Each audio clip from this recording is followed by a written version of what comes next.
I wanted to make this video since episode 1 came out, but I could not find the time. I am glad I finally am able to make it. This anime was a pleasant surprise. The title is weird. Dragon goes house hunting. But if you have watched enough animes, then you know that the weirder the name, the better the story. If you mention Dragon Ball to someone who has never heard of it, they will not think that this is a title of a story, but something completely different. The Balls of the Dragon. Anyway, the most important thing that you should know about this anime is that it is based on a manga, and that's the only thing that matters. But unfortunately, sometimes there are exceptions to this rule. This anime is also based on a manga, apparently. It's hard to believe that. I did manage to survive 3 episodes, and that wasn't a heroic achievement. The reason why I did watch it that long was me being curious about how can someone fail at every element of storytelling, even the basic things, and that was the most impressive. Anyway, in order to avoid spoilers, I will talk mostly about episode 1 and stuff in general. The story is fantasy. The world is filled with different kinds of creatures. It is very creative. The thing that impresses me the most is how clever the writing is. There are times when the fourth wall is broken, but it is done so subtly that if you don't pay attention, you will miss it. Do you know why we don't encounter elves? That's due to elves being very socially awkward creatures. According to this story, that is. One of the main characters is an elf, who happens to be the Demon Lord. How did he become a Demon Lord? Well, that's the price he paid for not being socially awkward.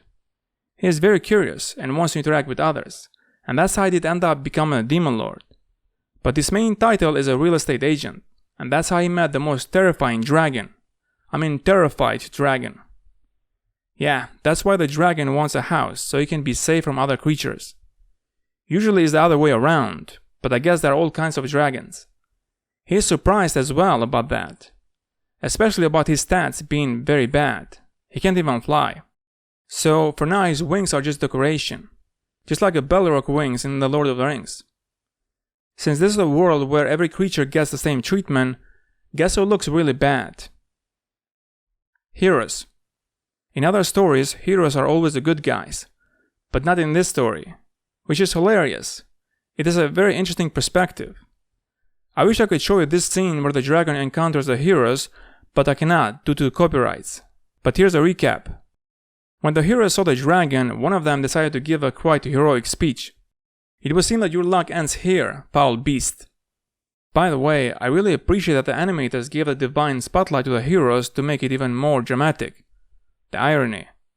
And he continues, with the might of our hero powers.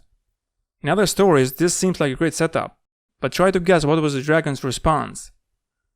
So where are the hidden cameras? And back and forth continues, and the dragon did ask them, why are you hunting me? And they said, because we are heroes. And the dragon says, aren't you embarrassed? Shouldn't someone else decide whether you are heroic or not? The dragon is 100% right. I agree with him. And that's how the hero thing should work. But I didn't agree for long. The guy had a good response. He said, it is a job title, you imbecile. This changes things completely for me. I cannot see heroes as heroes in other stories anymore, but just professional killing machines. But the dragon did not leave it there. He had to have the last word. He did ask, it's a job? What are your qualifications then? Maybe we did solve the mystery of why his stats are so bad. Everything went into his talking. He is quite sharp. He got them exposed badly. They admitted that they don't care about the circumstances, but only follow their will. Because that's the shonen way. The dragon is spitting facts. That's nothing to be proud of. And then the Demon Lord came and did annihilate the heroes and save the poor dragon. And that's how these two met and started house hunting. Thanks for watching and see you in the next video.